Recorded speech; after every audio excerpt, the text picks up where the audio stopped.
Why being picked last hurts so much. In a gym full of kids waiting to be chosen, the moment your name isn't called, and just about who gets picked, it quietly becomes a story about your value. Even if no one says it out loud. The social signal behind being chosen. Being chosen by others is never just a neutral act. Whether it happens in a schoolyard game, a group project, a sports tryout, or even a workplace team assignment, selection carries meaning far beyond its practical purpose. Humans are social creatures, and we constantly interpret who gets included, who gets excluded, and in what order. Because of that, being chosen becomes a powerful social signal, one that can shape how we see ourselves and how we think others see us. At a basic level, selection helps groups function. Someone has to be picked to lead, to start, or to fill roles that need to be assigned. In that sense, choosing is simply organization, but the human brain doesn't process it that way. Instead, it automatically reads selection as information about status, value, and belonging. If someone is picked early, it often feels like approval. If someone is picked late or not at all, it can feel like rejection, even when no insult is intended. This reaction comes from how deeply social survival is embedded in human psychology. For most of human history, being part of a group wasn't optional, it was necessary for safety, resources, and survival. As a result, the brain became highly sensitive to cues of inclusion and exclusion. Being chosen signals, you are part of us, while not being chosen quickly can register as you might not be, even when the situation is just a game or an informal choice. The emotional system doesn't fully separate it from deeper social meaning. What makes being chosen so powerful is that it is often public. In many group settings,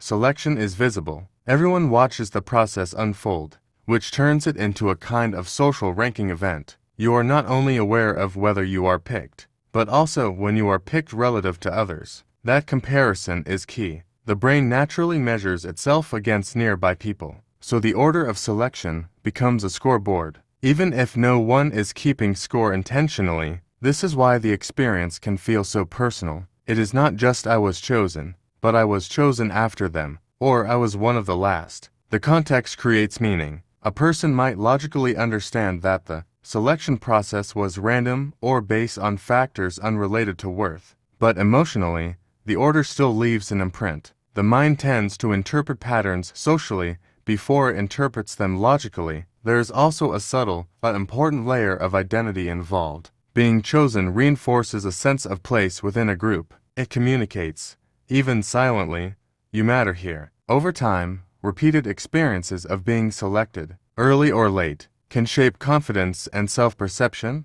People begin to internalize these signals, sometimes unfairly concluding that they reflect fixed traits, rather than situational decisions. However, it is important to recognize that selection is often influenced by convenience, familiarity, visibility, or habit more than actual value. People tend to choose what is familiar or comfortable first, not necessarily what is best. That means being chosen later does not reliably indicate lower ability or lower worth. It may simply reflect timing, social circles, or chance. Still, the emotional weight remains because the brain responds first and explains later. The signal of being chosen is processed quickly and instinctively, while the rational interpretation takes longer to catch up. That gap between feeling and understanding to where discomfort lives. Ultimately, being chosen is powerful because it condenses complex social information into a single moment. It tells us where we stand, who we are connected to, and how others might perceive us, even when it is not meant to communicate any of that. The human mind cannot help but read meaning into the order of selection. The brain treats exclusion as threat. The human brain is built to prioritize survival, and for most of evolutionary history, survival depended heavily on belonging to a group. Because of that, social connection is not just emotionally important, it is biologically essential. When someone is excluded, ignored, or left out, the brain doesn't treat it as a minor social inconvenience. It often processes it as a potential threat to safety and survival. This response begins in the brain's threat detection system. Regions such as the amygdala, become more active when a person experiences rejection or exclusion, signaling that something is wrong and attention is needed. At the same time, areas associated with physical pain processing, like parts of the anterior cingulate cortex, can also become engaged. This overlap helps explain why social rejection can feel physically painful. Even though no physical injury has occurred, the brain is essentially using a shared alarm system for both social and physical harm. From an evolutionary perspective, this makes sense. For early humans, being excluded from a group could mean reduced access to food, protection, and cooperation. In some environments, exclusion could directly increase the risk of death. As a result, the brain developed a strong sensitivity to signs of social disconnection. Even today, when the consequences are far less extreme, the same neural systems still respond as if exclusion is urgent. What makes this even more powerful is how quickly it happens. The brain does not wait for careful reasoning before reacting. The emotional response to exclusion is fast and automatic. A delayed invitation, a missed inclusion in a group chat, or being picked last in a group activity can trigger an immediate internal reaction before conscious thought has a chance to interpret the situation. Only afterward does the logical mind step in and try to explain what actually happened. This speed matters because it shapes perception. When the brain registers exclusion as threat, attention narrows. People become more focused on signs of rejection, tone of voice, facial expressions, and group dynamics. This heightened sensitivity can sometimes make neutral situations feel negative. A simple glance or lack of response can be interpreted as disapproval when the brain is already on alert. Another important aspect is that social pain and physical pain share similar pathways, but they are not identical. The overlap means that emotional rejection can feel intense and real, not imaginary or exaggerated. However, unlike physical injury, social pain is heavily influenced by interpretation. The same event being left out of a group or chosen last can feel devastating in one context and minor in another, depending on expectations, relationships, and self-perception. The brain's threat response also explains why exclusion can have lasting effects. Even after the event is over, the memory can remain emotionally charged. The brain stores socially painful experiences in a way that makes them easy to recall, because they are treated as lessons about future safety. This can lead to avoidance behaviors, where people try to steer away from situations that resemble past exclusion, even if those situations are not actually harmful. However, this system is not flawed, it is simply operating on an older survival framework. In modern environments, exclusion rarely poses a physical danger, but the brain has not fully updated its response system. Understanding this gap helps explain why social experiences can feel so intense and why rational reassurance does not always immediately reduce the emotional impact. In the end, the brain treats exclusion as threat because, for most of human history, it was one. The feeling of social pain is not an exaggeration or weakness. It is the echo of an ancient survival mechanism still active in a modern world. Early experiences shape self-story. The way people understand themselves is not formed all at once, it develops slowly, built from repeated experiences, interpretations, and emotional memories. Especially during childhood and adolescence, early social experiences play a powerful role in shaping what is often called a self-story, the internal narrative people carry about who they are and where they belong. When a child is included, encouraged, or chosen often, those experiences can quietly build a sense of confidence and belonging. Over time, the brain begins to expect inclusion as the default. But when a child is frequently overlooked, picked last, or excluded from groups, a different kind of story can form. The mind starts trying to explain patterns. Even when those patterns are random or situational, it looks for meaning in repetition because humans are natural pattern seekers. This is where self-story begins to take shape. A single experience of being left out may sting but fade. However, repeated experiences begin to accumulate emotional weight.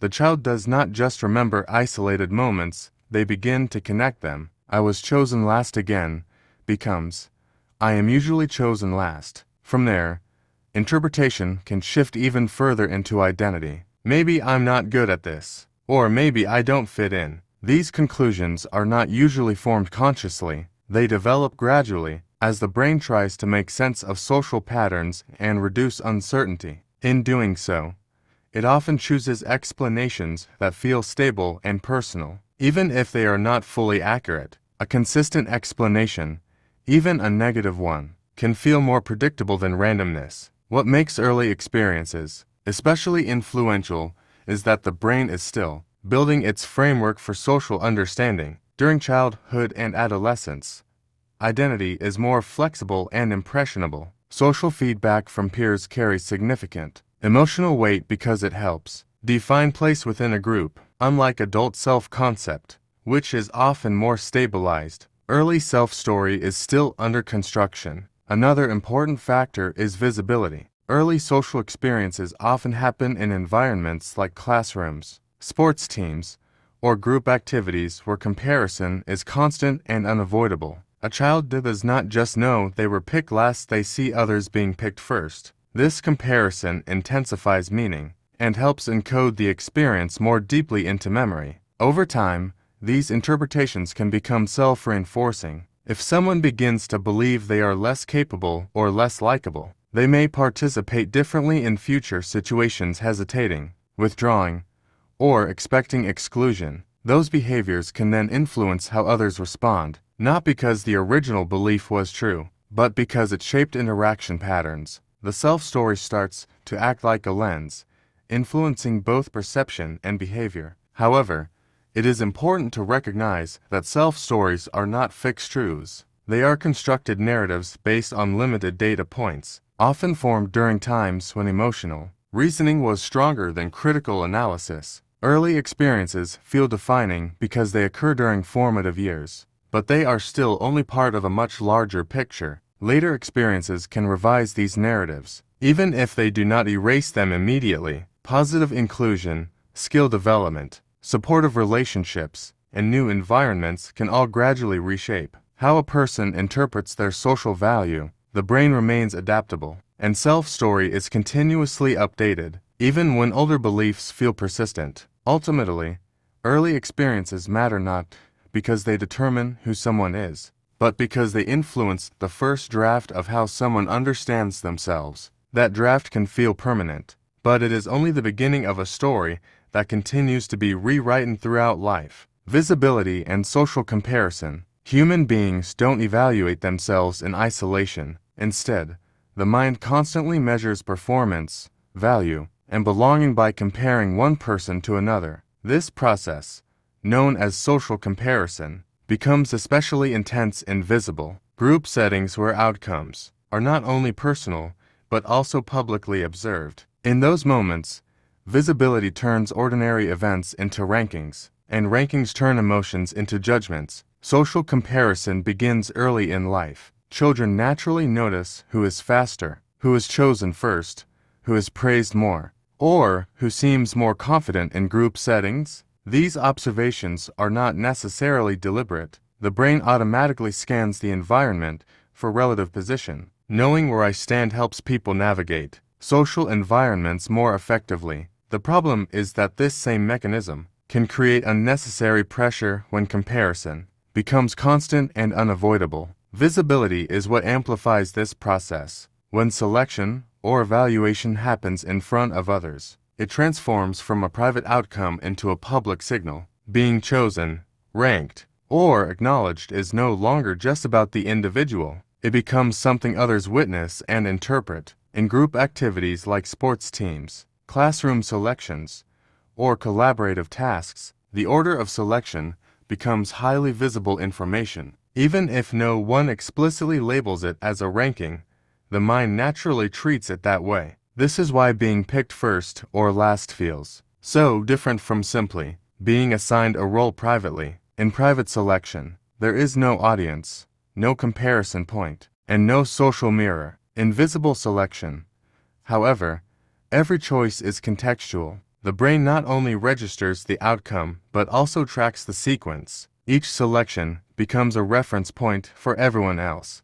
and those reference points accumulate into a perceived hierarchy. The emotional impact of this visibility is rooted in the way the brain processes self-evaluation. Instead of relying on fixed standards, people often use others as benchmarks. This means self-worth can become temporarily relative. If others are chosen before you, it can feel like a signal of lower value, not because it is objectively true, but because comparison creates contrast. The mind interprets difference as meaning. This effect is intensified by attention. In visible situations, people are aware that they are being observed while also observing others. This dual awareness creates a feedback loop. You see others being chosen, you imagine how others might perceive your position, and you evaluate yourself through that imagined perspective. The result is a layered experience where the event is not just happening, but also being mentally watched from multiple angles at once. Another key factor is that visibility reduces ambiguity.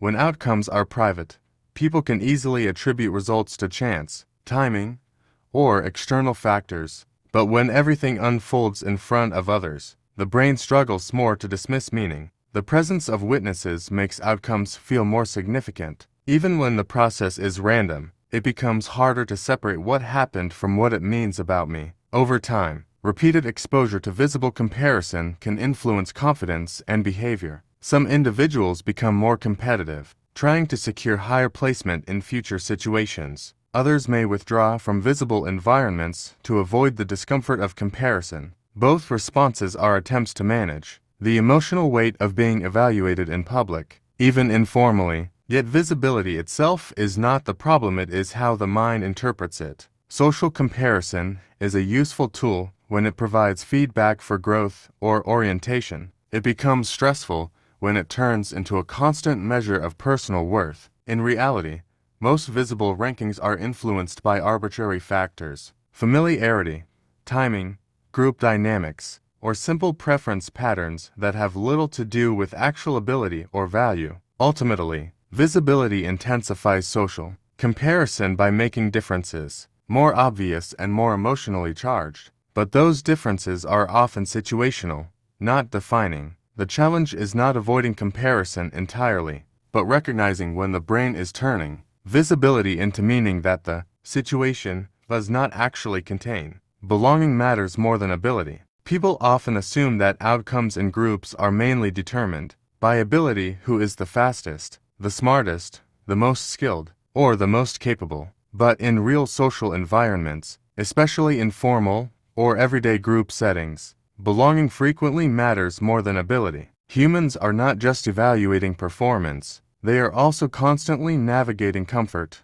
familiarity, and social connection. Because of this, inclusion is often driven less by merit and more by relational factors that shape how safe and easy it feels to interact with someone. Belonging is a psychological need that runs deeper than achievement. Long before structured systems like grading or professional evaluation existed, humans survived in small groups where cooperation and trust were essential. In that environment, being accepted by the group mattered more than being the most skilled individual. A highly capable person who did not fit socially could still be excluded, while someone average in skill but strong in connection could be chosen first. That pattern still influences behavior today, even in modern contexts where ability is more formally measured. In group activities, people tend to choose others they know, trust, or feel comfortable with before considering those they do not. Familiarity reduces uncertainty. When someone is already part of a social circle, including them feels easier and more natural. This is not necessarily a conscious decision. It is often an automatic preference for lower social friction. As a result, belonging becomes a kind of invisible advantage that operates alongside, and sometimes above, ability. This dynamic helps explain why selection processes can feel inconsistent or unfair. A person might be highly skilled but still not chosen early, while someone less skilled is included quickly. From the outside, it can appear that ability is not being recognized. But from the inside of the group, the decision is often guided by relational comfort rather than performance comparison. The brain tends to prioritize social ease because cooperation depends on it. Belonging also influences perception. Once someone is seen as part of the group, their actions are interpreted more generously. mistakes may be overlooked, and strengths may be more readily noticed. Conversely, when someone is not yet fully integrated into the group,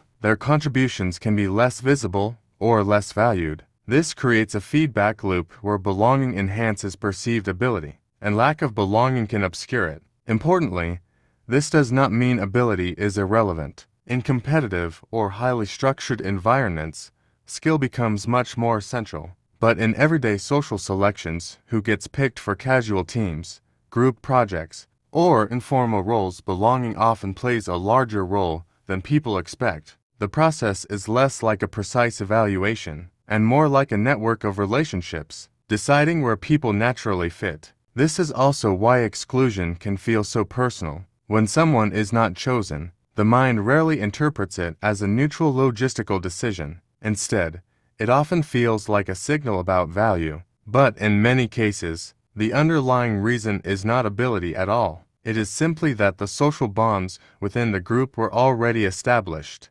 Elsewhere, the decision reflects connection patterns more than capability. Understanding this can shift how these experiences are interpreted. Being overlooked does not always reflect lower competence. It may reflect weaker existing ties within that specific group, and those ties are not fixed qualities. They are built over time through interaction, familiarity, and repeated contact. Ultimately, belonging shapes opportunity in subtle but powerful ways. Ability may determine what someone can do, but belonging often determines whether they are included in the first place. Recognizing this distinction helps separate personal worth from social mechanics, revealing that inclusion is often less about being better and more about being connected. The last pick isn't the last word. Being picked last can feel like a conclusion, as if a silent judgment has already been made about ability, value, or belonging. In moments like that, it is easy for the mind to treat the situation as definitive, something that summarizes a person rather than simply describing a single moment in a specific context.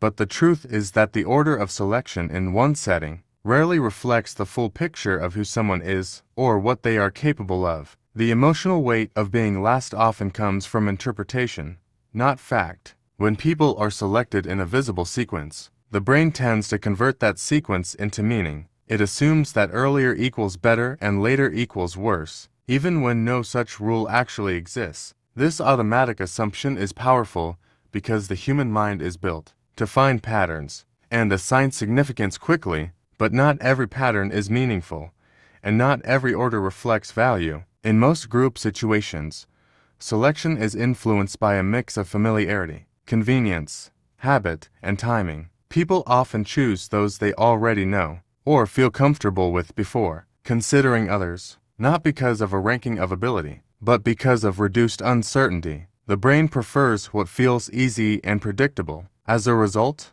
the last pick is often simply the person who is less connected within that specific group at that specific time, not the person with the least ability. What makes this experience feel lasting is the way memory works. Emotional moments are stored more strongly than neutral ones. Being picked last, especially in front of others, carries a social sting that the brain records with extra attention. Later, that memory can be recalled not just as an event, but as evidence, even when it was only one instance among many. Over time, a single experience can start to feel like a pattern, if it is remembered more vividly than counterexamples. However, life rarely operates within a single system of evaluation. People exist in many different contexts, different groups, different roles, different environments. Someone who is overlooked in one setting may be valued highly in another. The same individual can be quiet in one group and central in another, depending on familiarity, shared interests,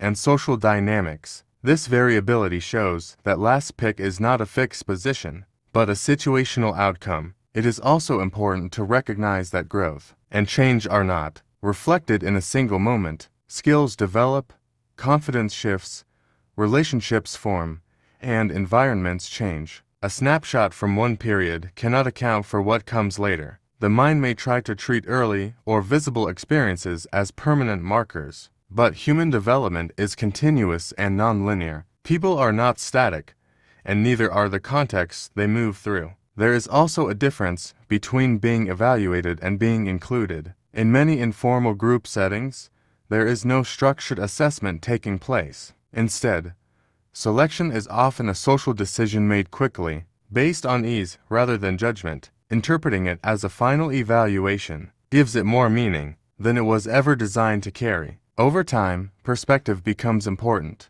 What feels like a defining moment in the moment often becomes much smaller in hindsight. Many people can recall experiences of being overlooked or chosen late, but those moments rarely define their actual trajectory. They become memories, not definitions. The difference lies in whether the moment is allowed to become identity, or remains just an experience. Ultimately, being picked last is not a verdict, it is a moment shaped by context, not a statement about worth. The mind may initially interpret it as a conclusion, but it is only a fragment of a much larger story that continues to unfold. Being picked last feels heavier than it should because the mind turns a simple order into meaning, and meaning into identity. But selection in group settings is rarely a clean measure of ability or worth. It is shaped by familiarity, timing, comfort, and the invisible patterns of social connection that influence who gets included first. What looks like a ranking is often just the surface of a much messier process. The emotional sting comes from how quickly the brain interprets exclusion and comparison. A single moment can feel like a summary,